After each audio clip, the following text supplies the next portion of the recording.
ஈரோடு கிழக்கு தொகுதியினுடைய இறுதிக்கட்ட பரப்புரையில் அமர்ந்திருக்கிற அனைவருக்கும் அன்பு வணக்கம்.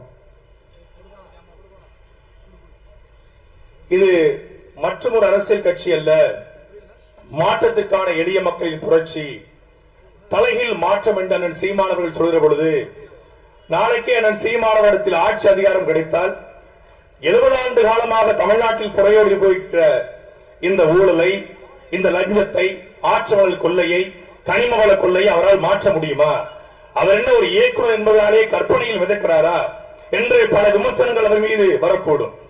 ஆடு மாடு மேய்த்தலை அரசு வேலையாக மாற்றும் என்று சொல்கிற பொழுது, விவசாயத்தை அரசு வேலையாக மாற்றுவேன் என்று சொல்கிற பொழுது, இந்த நாட்டை நான் தற்சார்பு பொருளாதார கொள்கையில் ஒவ்வொரு தனி மனிதருக்கும் குறைந்தபட்ச சம்பளமாக 25,000 கொடுத்துவேன் என்று சொல்கிற பொழுது அவர் மீது ஏராளமான விமர்சனங்கள் எப்படி சாத்தியப்படுத்த முடியும்?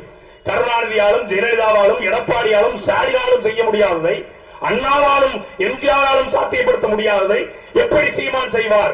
அவருக்கென்று என்ன அப்படி தனித்திறமை இருக்கிறது? அவரால் மட்டும் எப்படி இந்த நாட்டை தலைகீழாக புரட்டி போட முடியும் என்று பல விமர்சனங்கள். அண்ணன் சீமான் இந்த நேரத்தில் இந்த கருத்தை பேசிக் கொண்டிருக்கிற இதே சூழ்நிலையில மத்திய அமெரிக்கால எல் சால்வடார் அப்படின்னு ஒரு நாடு, உலகத்திலேயே அதிக கொலைகள் நடக்கக்கூடிய நாடு. இதே போல கனிம வள கொள்ளை, இதே போல ஆற்று மணல் கொள்ளை, இதே போல இயற்கை வள கொள்ளை, ஒரு நாளைக்கு 330 கொலைகள், ஒரு ஆண்டுக்கு 1,00,000 கொலைகள். நீங்க கூகுள்ல சர்ச் பண்ணி பாருங்க. அதிக கொலைகள் நடக்கக்கூடிய நாடு மத்திய அமெரிக்காவில் இருக்கக்கூடிய எல் சால்வடார். அந்த நாட்டில் 2 கட்சிகள் தான். ஆனா அந்த அரசாங்கத்தை ரன் பண்றது அந்த அரசியல் கட்சியோட தலைவர்கள் கிடையாது. யாரு அந்த அரசாங்கத்தை நடத்துறாங்கன்னா கேங்ஸ்டர்ஸ். இங்க எப்படி முதலமைச்சர் ஸ்டாலின் இருப்பாரு, ஆனா ஸ்டாலினுக்கு பிறகு ஸ்டாலின் ரன் பண்ண மாட்டாரு, பல ரவுடிகள் இங்க ரன் பண்ணுவான், பொறுக்கிகள் ரன் பண்ணுவான், ஆத்தமல்ல கொள்ளையடிப்பான், கனிமவளத்தை கொள்ளையடிப்பான். அவனுக்கு கருப்பையான பேர் இருக்கும், ராமச்சந்திரன் பேர் இருக்கும், கரிகாலன் பேர் இருக்கும். அப்படி அந்த நாட்டையும் பல பொறுக்கிகள் ரன் பண்ண கேங்ஸ்டர்ஸ். ஒரு கேங்ஸ்டருடைய அதிகபட்ச வேலை என்ன தெரியுமில்ல? ஒரு நாளைக்கு குறைந்தபட்சம் 2 போலீஸ் தலையை வெட்டணும். யாரு போலீஸ்காரங்க தலையை வெட்டி கொண்டு வராங்களோ அவங்களுக்கு அந்த ஆட்சியாளர்கள் மத்தியில் நல்ல பேரு. அங்க மக்கள் துடிப்பா இருப்பான், ஆனா போலீஸ் பயப்படுவாங்க. ஒரு டிஎஸ்பி தலைய, ஒரு இன்ஸ்பெக்டர் தலைய, ஒரு எஸ்ஐ தலைய வெட்டி கொண்டு வந்தா அங்க அந்த கேங்ஸ்டர் தான் அன்னைக்கு பெரிய ஆளு. திடீர்னு ஒரு பெரிய சூப்பர் மார்க்கெட்ல புகுந்து உள்ள போயிருவானுங்க. உள்ள போய் அங்க இருக்கிற பொருட்கள் அள்ளிட்டு கல்லாப்ப எடுக்கிற காசையா எடுத்துட்டு போயிருவானுங்க. திடீர்னு ஒரு 5 ஸ்டார் ஹோட்டலுக்கு போவானுங்க. போய் அங்க இருக்கிற எல்லா கெஸ்டையும் வெளியே அனுப்பிச்சுட்டு 20 நாள் ஸ்டே பண்ணுவானுங்க.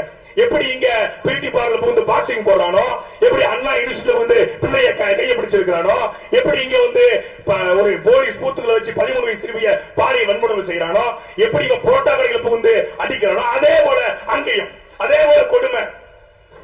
அந்த காலகட்டத்தில் 2014 ஒரு விளம்பரப்பட இயக்குனர், not the point my Lord, ஒரு விளம்பரப்பட இயக்குனர் அவன் என்ன பண்றான்? அந்த தேசிய முன்னணியின் ஒரு கட்சியில போயிட்டு சொல்றான், நீங்க ஏன் இந்த கேங்ஸ்டர்ஸ் எல்லாம் கைது பண்ண கூடாதுன்னு கேக்குறான். ஏய், நாட்டை நடத்துறது அவங்கதான்டா, அவங்கள கைது பண்ணா நான் இப்படி ஜெயில போட்டா அவன் ஜெயிலே அவன் தான் ரன் பண்றான், அவனை கைது பண்ண சொல்ற, இந்த கருத்தை வெளியே போய் பேசிடாத அப்படின்னு அவனை மிரட்டுறாங்க. அவன் என்ன பண்றான்? 2016 அந்த ஊர்ல நடந்த ஒரு இடைத்தேர்தல்ல நகரமன்றத்துக்கு போட்டி போடுறான். போட்டி போடும்போது நகரமன்றத்துக்கு போட்டி போடும்போது சொல்றான், நான் இந்த தொகுதியில இந்த நகரமன்றத்தை வெற்றி பெற்றா ஏன் பகுதிக்குள்ள ஒரு ரவுடிய போட மாட்டேன்றான். மக்கள் நம்பி ஓட்டு போடுறான், சேர்மன் ஆயிடுறான். சேர்மன் ஆன பிறகுதான் அவன் கட்சி ஆரம்பிக்கிறான். அவன் கட்சியின் பெயர் புதிய யோசனைகள், நியூ தாட்ஸ். 2019 தேர்தலில் போட்டி போடுறான். புதிய யோசனைகள் கட்சி ஒரு பக்கம், அது இடதுசாரி கட்சி. வலதுசாரி கட்சியாக தேசிய முன்னணி ஒரு பக்கம், இன்னொரு கட்சி நிக்குது முன்னாடி ஆட்சி கண்டு கட்சி போட்டி போடுது. 3 கட்சி போட்டியில ஜஸ்ட் பாஸ். அவன் கொள்கை முழக்க வைக்கிறான், நான் இந்த நாட்டுக்கு அதிபராக வந்தால், ஆட்சி அமைத்தால் ஒரு ரவுடி கூட இருக்க மாட்டான், ஒரு கேன்சர் கூட இருக்க மாட்டான், இந்த நாட்டை தற்சார்பு பொருளாதார கொள்கைகளை நான் முன்னேற்றுவேன் என்று சொல்றான். 2019 53 விழுக்காடு வாக்களை பெற்று அதிபராக வர்றான். வந்த உடனே என்ன பண்றான்? போலீஸுக்கு அத்தனை போலீஸையும் தூக்கிட்டு ஒரு பேர் அறிவிப்பு செய்யறான். நாட்டின் மீது துடிப்பு கொண்ட 18 வயது இளைஞர்கள் 1 லட்சம் பேர் எனக்கு தேவைப்படுறாங்க. உங்களுக்கு ஆர்வம் இருந்தால் என் படையில் வந்து சேரலாம் அறிவிப்பு கொடுறான். வர்றான் இளைஞர்கள் புதுசா வர்றான். இளைஞர்ல படிச்ச இளைஞர்ல போடுறான். எஸ்ஐ இன்ஸ்பெக்டர் டிஎஸ்பி அங்க வேற கிரேடு போடுறான். போட்டு ஊர்ல இருந்து 400 கிலோமீட்டர் தொலைவுல ஒரு சாலை இல்லாத ஒரு காட்டுக்குள்ள ஒரு ஃபாரஸ்டுக்குள்ள 1,00,000 பேர் இருக்கக்கூடிய உலகத்திலேயே பெரிய சிறைச்சாலை கட்டான்.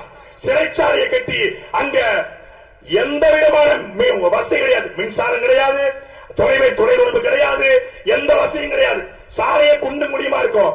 வந்த உடனே ஒரே நாள்ல 86,700 ரவுடிகளை கேங்ஸ்டரை கைது பண்ணி சிறைப்படுத்துறான்.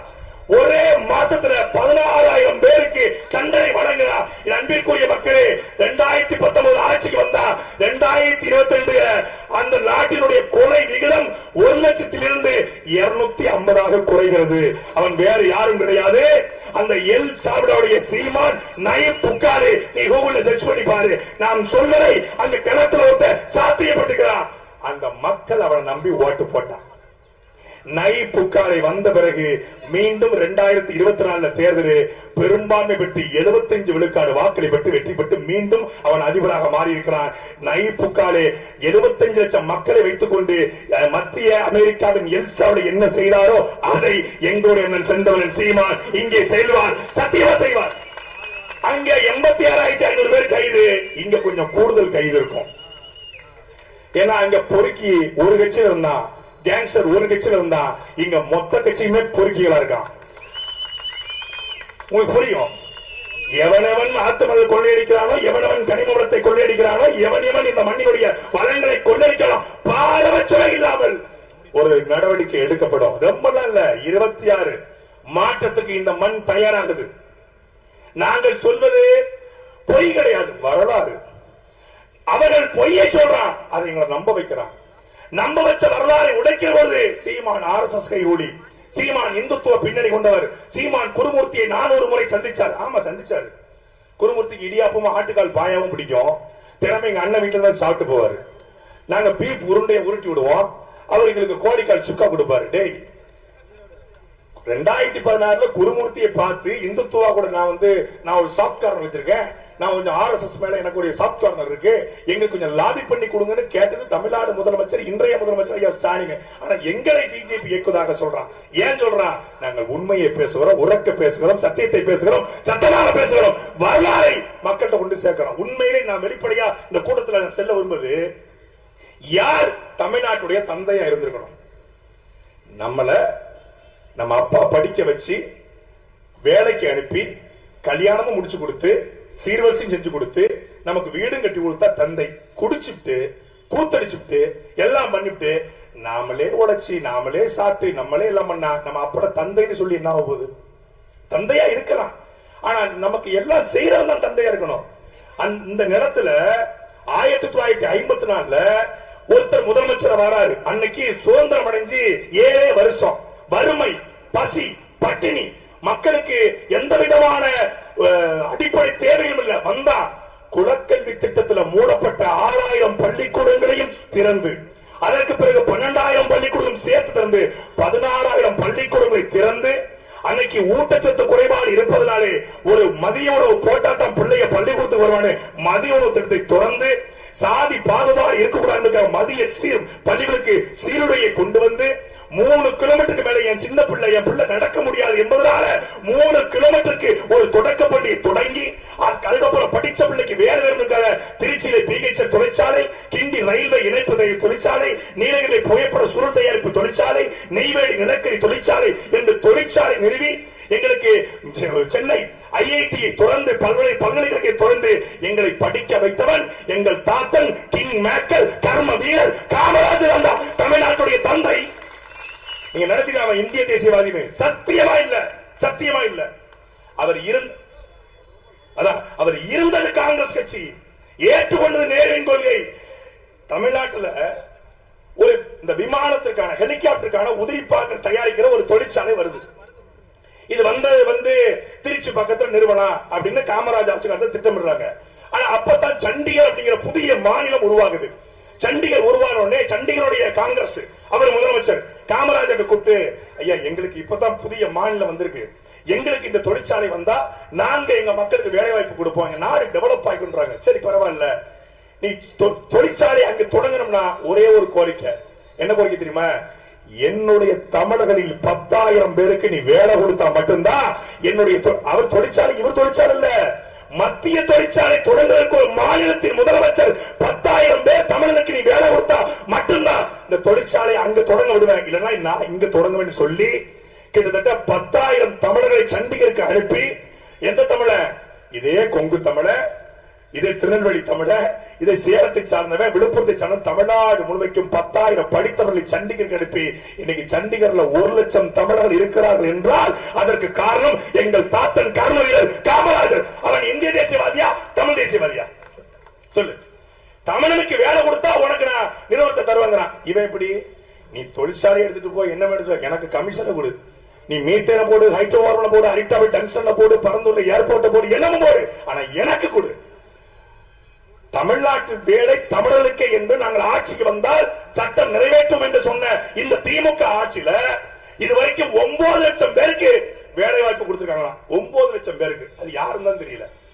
அமெரிக்கா போனீங்களே, அரபு நாடு போனீங்களே, துபாய் போனீங்களே, அங்க போய் என்ன பண்ணீங்கன்னு கேட்டா, நாங்க என்ன வேலை வாய்ப்பு கொடுக்கவா போனோம், எங்க பணத்தை இன்வெஸ்ட் பண்ண போனோம். சைக்கிள்ல போய் அங்க போய் சைக்கிள் ஓட்டினாருங்க, அங்க போய் சைக்கிள் ஓட்டினாப்ல அமெரிக்காவில. என்ன சைக்கிள் ஓட்டுறது? அது எங்க போனாலும் எங்க ஐயா உடற்பயிற்சி பண்ணுவாங்க. கடைசியில் பார்த்தா அது மோட்டார்ல ஓடுற சைக்கிள். மோட்டார்ல ஓடுற சைக்கிளை காலில் மிச்ச ஒரே ஆளு தமிழ்நாடு முதலமைச்சர் தான். எடுத்த நாள் முதல் இந்த நாள் வரை வண்டியை விடவில்லை. ஆஹா, என்ன நாமளுங்க எப்படி இருக்க ஆளே காணோம் அப்படிங்கிற மாதிரி 9 லட்சம் பேருக்கு வேலை கொடுக்குன்னு சொல்லி ஈரோடு சிப்காட்ல 72,000 பேர் வட இந்தியன். அதைத்தான் சொல்றோம் மீண்டும் மீண்டும். இந்தியாவிலே அதிக குர்குமின் என்கிற வேதிப்பொருள் இருக்கிற ஒரு மஞ்சள் எங்கள் ஈரோட்டு மஞ்சள், எங்கள் கோவை மஞ்சள், எங்களுடைய பள்ளி, எங்களுடைய சுத்தி இருக்கக்கூடிய ஈரோட்டு பகுதி மஞ்சள். அந்த மஞ்சள் மாநகரம் புற்றுநோயை குணப்படுத்தக்கூடிய குர்குமின் இருக்கிற மஞ்சள் மாநகரம் புற்றுநோய் மாநகரமாக மாறியது எப்படி? எங்களுடைய மருத்துவர் கார்மையம் ஐயா இருக்காங்க, நல்லா தெரியும். இந்தியாவினுடைய 5வது புற்றுநோய் மையமாக தமிழ்நாடு இருக்கு. தமிழ்நாட்டுடைய புற்றுநோய் மையமாக கேன்சர் சென்டராக இந்த ஈரோடு மாறி இருக்கிறது. இது நான் சொல்லல, ஈரோட்டுடைய பாராளுமன்ற உறுப்பினர் மரியாதைக்குரிய பிரகாஷ் பாராளுமன்றத்தில் பேசுறாரு. எனக்கு எப்படி புற்றுநோய் உருவாச்சுன்னு சொல்றாருன்னா, ஈரோட்டில் இருக்கக்கூடிய காவிரி ஆற்றிலே ரசாயன கழிவுகள் கலந்து காவிரி ஆறு நாசமானதால் புற்றுநோய் வந்துச்சுன்னு சொல்றாரு. அப்படின்னா அந்த காவிரி ஆறை காக்காத போனது யாருடைய தவறு?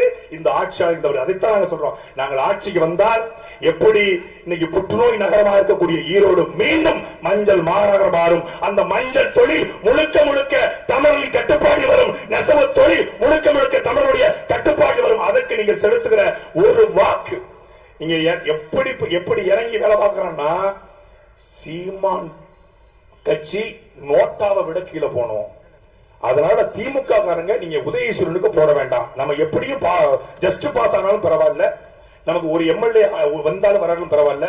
சீமான் இந்த தேர்தல்ல அதிகம் ஓட்டு வாங்கிவிடாது. இந்த பொழப்பு பொழைக்கிறதுக்கு கர்நாடகால உங்களை செருப்பு கண்டு அவன்கிட்ட வாங்கி குடிக்கலாம்டா. சொம்புல வாங்கி காவிரி தண்ணிய சொம்புல வாங்கி குடிக்கலாம். வைக்கலாம் இல்ல, ஜனநாயகம் நேருக்கு நேர் மோதலும்டா.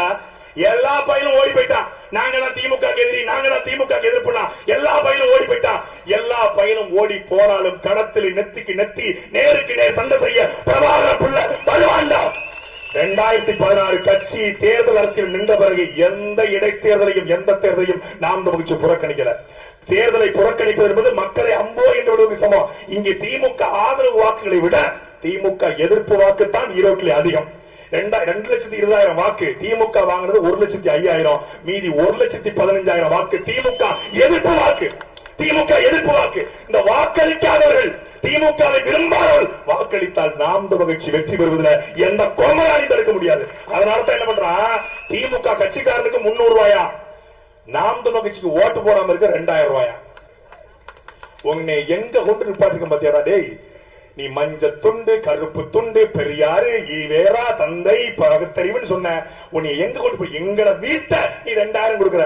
எங்க பேரை கூட உச்சரிக்க உனக்கு தெம்பு இல்ல. அவர்கள் அகவேத்த வகைகள், சில வீரர்கள், சில துரோகிகள், சில தமிழ் துரோகிகள், என்ன சாடமாடியா ஊர்ல பெரியமாங்கலாம் ஏட்டி மண்ணெண்ண வேப்பெண்ண விளக்கெண்ண இவன் நாசமா போனா எனக்கு என்ன பொன்மாரி தென்மாரி நான் வாடுற ஒரு பொண்ண மாதிரி அப்படி பேசிட்டு நேரா சொல்லு சீமான் என் எதிரி உன் வாயால சொல்லாம நாங்க சாக மாட்டோம்டா உன் வாயால சொல்லுவோம் சீமான் தான்டா எங்க எதிரி அப்படி சொல்லணும் அது அழகா சொல்லி பழகுங்க எங்களுக்கு சொல்றோம் திமுக தாண்டா எங்க எதிரி திமுக தான் எங்க எதிரி ஒரே எதிரி எங்களுக்கு தமிழ் பேரினத்திற்கு தமிழ் தேசியத்துக்கு ஒரு எதிரி அது திமுக அதை வேரோடும் வேறி மண்ணோடும் வீழ்த்துவதல்ல எங்க வரலாற்று கடமை இன்னைக்கு போட்டிருக்காங்க நாம் தமிழ் கட்சி மாநில ஒருங்கிணைப்பாளர் சாட்டை துரைமுருகன் நாம் தமிழ் கட்சியிலிருந்து விலகினார் பொறுப்பு கூட ஒழுங்கா போறது இல்ல கொள்கை பொறுப்பு செல்வாரு அதை நாம் தமிழ் சரி நான் போட்டுட்டேன் என்னோட திமுக சேர்த்துக்கிறியா நான் விலகிட்டேன் நான் கூட என்ன கேட்டேன் ஒரு 6 மாசம் அங்க போயிட்டு ஒரு ப்ராஜெக்ட் பண்ணிட்டு வருவாங்க டேய் அவன் என்னை கூட செத்துவான் உன்னை கூட செத்துவான் அவங்களுக்கு ஒரு ஆசை நீ நாடு துரோகிய பார்த்துட்ட